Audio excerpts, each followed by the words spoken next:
ओम शांति। 30 मई 2025 प्रातः मुरली। मीठे बच्चे, तुम अभी शांति धाम सुखधाम में जाने के लिए ईश्वरीय धाम में बैठे हो। यह सत्य का संग है जहाँ तुम पुरुषोत्तम बन रहे हो। मीठे बच्चे, तुम अभी शांति धाम सुखधाम में जाने के लिए ईश्वरीय धाम में बैठे हो। यह सत्य का संग है जहाँ तुम पुरुषोत्तम बन रहे हो। प्रश्न, तुम बच्चे बाप से भी ऊंच हो, नीच नहीं, कैसे?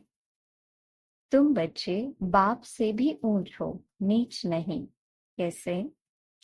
बाबा कहते, बच्चे मैं विश्व का मालिक नहीं बनता, तुम्हें विश्व का मालिक बनाता हूँ, तो ब्रह्मांड का भी मालिक बनाता हूँ। मैं ऊंच से ऊंच बाप तुम बच्चों को नमस्ते करता हूँ, इसलिए तुम मेरे से भी ऊंच हो। मैं तुम मालिकों को सलाम करता हूँ, तुम फिर ऐसा बनाने वाले बाप को सलाम करते हो। ओम शांति। मीठे मीठे रूहानी बच्चों को नमस्ते। रिस्पॉन्ड भी नहीं करते हो बाबा नमस्ते, क्योंकि बच्चे जानते हैं बाबा हमको ब्रह्मांड का मालिक भी बनाते हैं और विश्व का मालिक भी बनाते हैं। बाप तो सिर्फ ब्रह्मांड का मालिक बनते हैं, विश्व का मालिक नहीं बनते। बच्चों को ब्रह्मांड और विश्व दोनों का मालिक बनाते हैं। तो बताओ बड़ा कौन ठहरा? बच्चे बड़े ठहरे ना, इसलिए बच्चे फिर नमस्ते करते हैं। बाबा आप ही हमको ब्रह्मांड और विश्व का मालिक बनाते हो, इसलिए आपको नमस्ते। मुसलमान लोग भी मालिकम सलाम सलाम मालिकम कहते हैं ना। तुम बच्चों को ये खुशी है जिनको निश्चय है, निश्चय बिगड़ तो कोई यहाँ आ भी न सके। यहाँ जो आते हैं वह जानते हैं हम कोई मनुष्य गुरु के पास नहीं जाते हैं। मनुष्य बाप के पास, टीचर के पास व मनुष्य गुरु के पास नहीं जाते। तुम आते हो रूहानी बाप, रूहानी टीचर, रूहानी सतगुरु के पास। वह मनुष्य तो अनेक है, यह एक ही है। यह परिचय कोई को भी था नहीं। भक्ति मार्ग के शास्त्रों में भी है कि रचता और रचना को कोई भी नहीं जानते। न जानने कारण उनको ऑर्फन कहा जाता है। जो अच्छे पढ़े लिखे होते हैं समझ सकते हैं हम सभी आत्माओं का बाप एक ही निराकार है। वह आकर के बाप, टीचर, सतगुरु भी बनते हैं। गीता में श्री कृष्ण का नाम बाला है। गीता है सर्व शास्त्र में शिरोमणि। सबसे उत्तम ते उत्तम गीता को ही माई बाप कहा जाता है। और जो भी शास्त्र है उनको माता पिता नहीं कहेंगे। श्रीमद् भगवत गीता माता कही जाती है। भगवान के मुख कमल से निकली हुई गीता का ज्ञान ऊंचते ऊंच बाप है, तो जरूर ऊंचते ऊंच की ही गाई हुई गीता हो गई क्रिएटर। बाकी सब शास्त्र हैं उनके पत्ते, क्रिएशन, रचना से कभी वर्षा मिल न सके। अगर मिलेगा भी तो अल्पकाल के लिए। दूसरे इतने ढेर शास्त्र है जिनके पढ़ने से अल्पकाल का सुख मिलता है, एक जन्म के लिए। जो मनुष्य ही मनुष्यों को पढ़ाते हैं, हर प्रकार की जो भी पढ़ाइयाँ है वह अल्पकाल के लिए मनुष्य मनुष्य को पढ़ाते हैं। अल्पकाल का सुख मिला, फिर दूसरे जन्म में दूसरी पढ़ाई पढ़नी पड़े। यहाँ तो एक निराकार बाप ही है जो 21 जन्मों के लिए वर्षा देते हैं। कोई मनुष्य तो दे न सके, वह तो वर्थ नॉट ए पेनी बता देते हैं। बाप बनाते हैं पाउंड। अभी बाप बैठ बच्चों को समझाते हैं, तुम सब ईश्वर के बच्चे हो ना। सर्वव्यापी कहने से अर्थ कुछ नहीं समझते। सब में परमात्मा है तो फिर फादरहुड हो जाता है। फादर ही फादर, तो फिर वर्षा कहाँ से मिले? किसका दुख कौन हरे? बाप को ही दुख हरता सुख करता कहा जाता है। फादर ही फादर का तो कोई अर्थ ही नहीं निकलता। बाप बैठ समझाते हैं, यह है ही रावण राज्य। यह भी ड्रामा में नूंद है, इसलिए चित्रों में भी क्लियर कर दिखाया। तुम बच्चों की बुद्धि में है हम पुरुषोत्तम संगम युग पर है। बाप पुरुषोत्तम बनाने आए हुए हैं। जैसे बैरिस्टरी, डॉक्टरी आदि पढ़ते हैं, जैसे मर्तबा पाते हैं, समझते हैं इस पढ़ाई से हम फलाना बनूंगा। यहाँ तुम सत्य के संग में बैठे हो, जिससे तुम सुखधाम में जाते हो। सत्य धाम भी दो है, एक सुखधाम, दूसरा है शांति धाम। यह है ईश्वर का धाम। बाप रचता है ना, जो बाप द्वारा समझकर होशियार होते जाते हैं, उनका कर्तव्य है सर्विस करना। बाप कहेंगे तुम अभी समझकर होशियार हुए हो, तो शिव के मंदिर में जाकर समझाओ। उन्हें बोलो इस पर फल फूल, मक्खन, घी, अक के फूल, गुलाब के फूल वैरायटी क्यों चढ़ाते हो? कृष्ण के मंदिर में अक के फूल नहीं चढ़ाते हैं, वहां बहुत अच्छे खुशबूदार फूल ले जाते हैं। शिव के आगे अक के फूल तो गुलाब के फूल भी चढ़ाते हैं, अर्थ तो कोई जानते नहीं।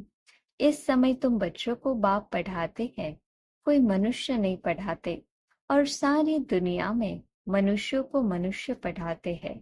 तुमको भगवान पढ़ाते हैं, कोई मनुष्य को भगवान कदाचित कहा नहीं जाता। लक्ष्मी नारायण को भी भगवान नहीं, उनको देवी देवता कहा जाता है। ब्रह्मा विष्णु शंकर को भी देवता कहेंगे। भगवान एक बाप ही है, वह है सभी आत्माओं का बाप। सभी कहते भी है हे परमपिता परमात्मा। उनका सच्चा सच्चा नाम है शिव। और तुम बच्चे हो शालिग्राम। पंडित लोग जब रुद्र यज्ञ रचते हैं तो शिव का बहुत बड़ा लिंग बनाते हैं और शालिग्राम छोटे छोटे बनाते हैं। शालिग्राम कहा जाता है आत्मा को, शिव कहा जाता है परमात्मा को। वह सभी का बाप है, हम सब है भाई भाई, कहते भी है ब्रदरहुड। बाप के बच्चे हम भाई भाई है, फिर भाई बहन कैसे हुए? प्रजापिता ब्रह्मा के मुख से प्रजा रची जाती है, वह है ब्राह्मण और ब्राह्मणिया। हम प्रजापिता ब्रह्मा की संतान है, इसलिए बीके कहलाते हैं। अच्छा, ब्रह्मा को किसने पैदा किया? भगवान ने। ब्रह्मा विष्णु शंकर ये सब क्रिएशन है। सूक्ष्म वतन की भी रचना हो गई। ब्रह्मा मुख कमल से तुम बच्चे निकले हो, ब्राह्मण ब्राह्मणिया कहलाते हो। तुम ब्रह्मा मुख वंशावली एडॉप्टेड हो। प्रजापिता ब्रह्मा बच्चे कैसे पैदा करेंगे? जरूर एडॉप्ट करेंगे। जैसे गुरु के फॉलोअर्स एडॉप्ट होते हैं, उनको कहेंगे शिष्य। तो प्रजापिता ब्रह्मा सारी दुनिया का पिता हो गया, उनको कहा जाता है great great grandfather. Prajapita Brahma तो यहाँ चाहिए।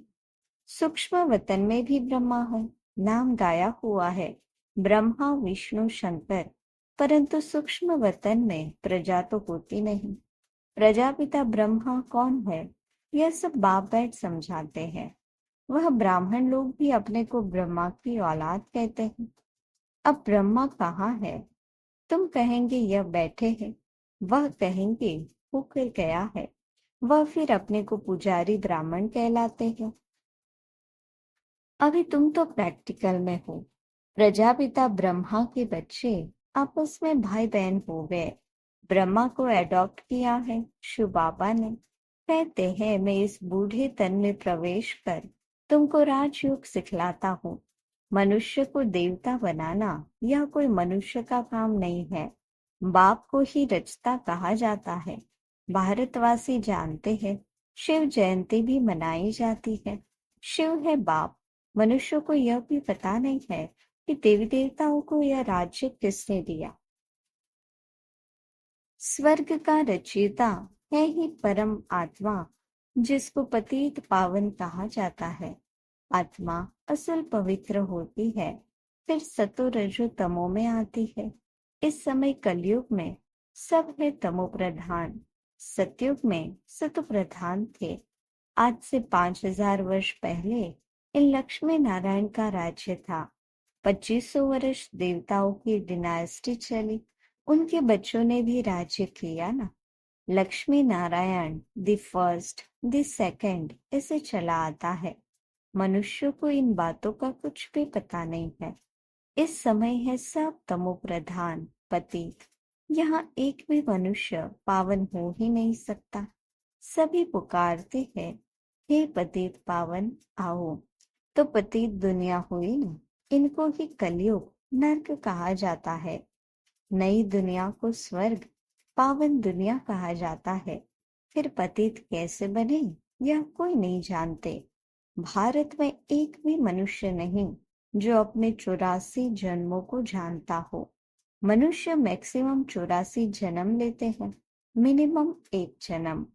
भारत को अविनाशी खंड माना गया है क्योंकि यहाँ ही शिव बाबा का अवतरण होता है। भारत खंड कभी विनाश हो नहीं सकता। बाकी जो अनेक खंड है वह सब विनाश हो जाएंगे।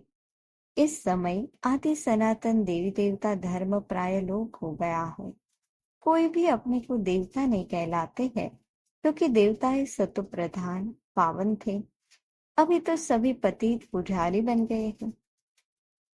यह भी बाप बैठ समझाते थे। भगवानुवाच है ना, भगवान सभी का बाप है। वह एक ही बार भारत में आते हैं। कब आते हैं? पुरुषोत्तम संगम युग पर। इस संगम युग को ही पुरुषोत्तम कहा जाता है। यह संगम युग है कलयुग से सतयुग, पतित से पावन बनने का। कलयुग में रहते हैं पतित मनुष्य, सतयुग में है पावन देवता, इसलिए इनको पुरुषोत्तम संगम युग कहा जाता है। जबकि बाप आकर पतित से पावन बनाते हैं।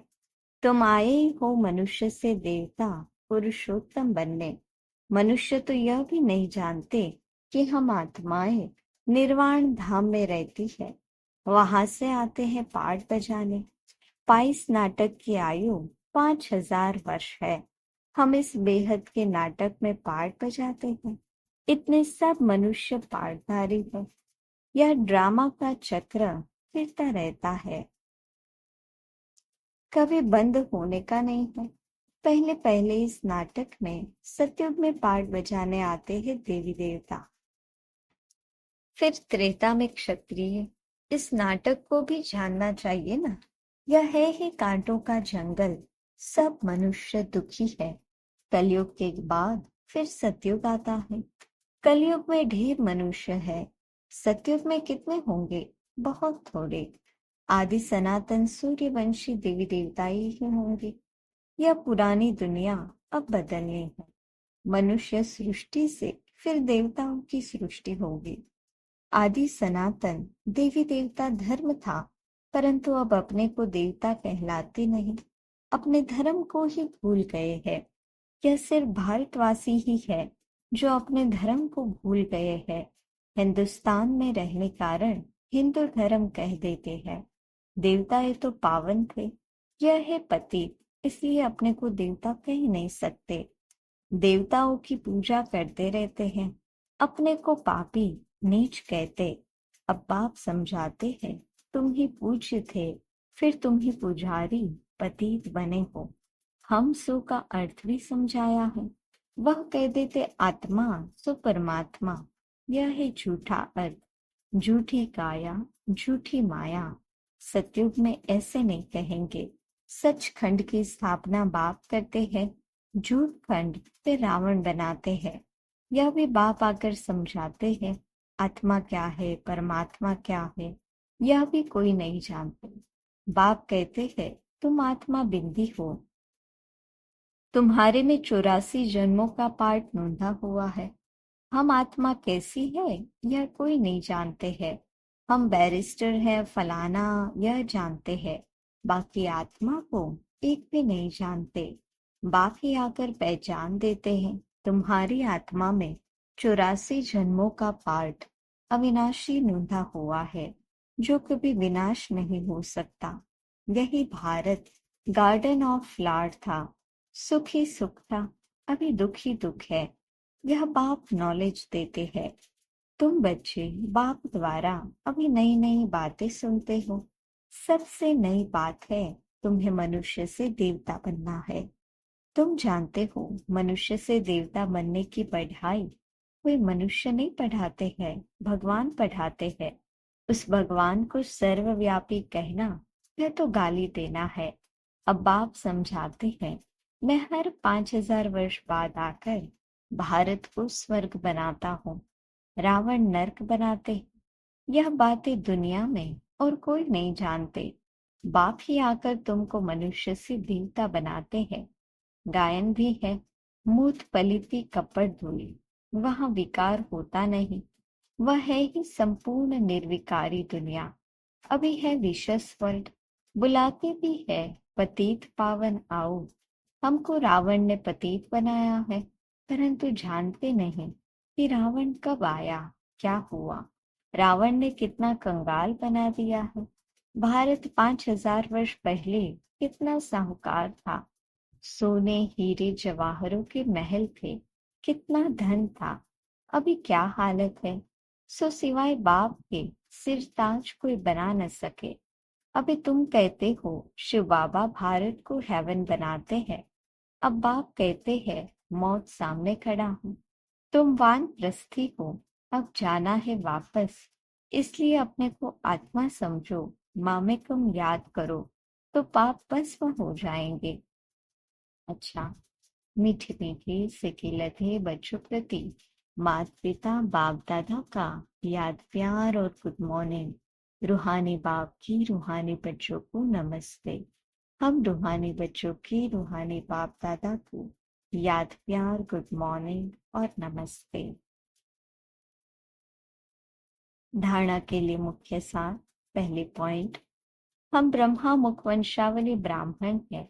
स्वयं भगवान हमें मनुष्य से देवता बनाने की पढ़ाई पढ़ा रहे हैं। इस नशे और खुशी में रहना है। पुरुषोत्तम संगम योग पर पुरुषोत्तम बनने का पुरुषार्थ करना है। दूसरी पॉइंट, अभी हमारी वानप्रस्थ अवस्था है। मौत सामने खड़ा है, वापस घर जाना है। इसलिए बाप की याद से सब पापों को भस्म करना है। वरदान, नॉलेज रूपी चाबी द्वारा भाग्य का अखूट खजाना प्राप्त करने वाले माला माल भव। नॉलेज रूपी चाबी द्वारा भाग्य का अखूट खजाना प्राप्त करने वाले माला माल भव। संगम युग पर सभी बच्चों को भाग्य बनाने के लिए नॉलेज रूपी चाबी मिलती है। ये चाबी लगाओ और जितना चाहे उतना भाग्य का खजाना लो। चाबी मिली और मालामाल बन गए। जो जितना मालामाल बनते हैं उतना खुशी स्वतः रहती है। ऐसे अनुभव होता है जैसे खुशी का झरना अखूट अविनाशी बहता ही रहता है। वे सर्व खजानों से भरपूर मालामाल दिखाई देते हैं। उनके पास किसी भी प्रकार की अप्राप्ति नहीं रहती। स्लोगन, बाप से कनेक्शन ठीक रखो तो सर्व शक्तियों की करंट आती रहेगी। बाप से कनेक्शन ठीक रखो तो सर्व शक्तियों की करंट आती रहेगी। अव्यक्त इशारे, रूहानी रॉयल्टी और प्योरिटी की पर्सनालिटी धारण करो। जितनी पवित्रता है उतनी ब्राह्मण जीवन की पर्सनालिटी है। अगर पवित्रता कम तो पर्सनालिटी कम। ये प्योरिटी की पर्सनालिटी सेवा में भी सहज सफलता दिलाती है। लेकिन यदि एक विकार भी अंश मात्र है तो दूसरे साथी भी उसके साथ जरूर होंगे। जैसे पवित्रता का सुख शांति से गहरा संबंध है, ऐसे अपवित्रता का भी 5 विकारों से गहरा संबंध है। इसलिए कोई भी विकार का अंश मात्र न रहे तब कहेंगे पवित्रता की पर्सनालिटी द्वारा सेवा करने वाले। अच्छा, ओम शांति।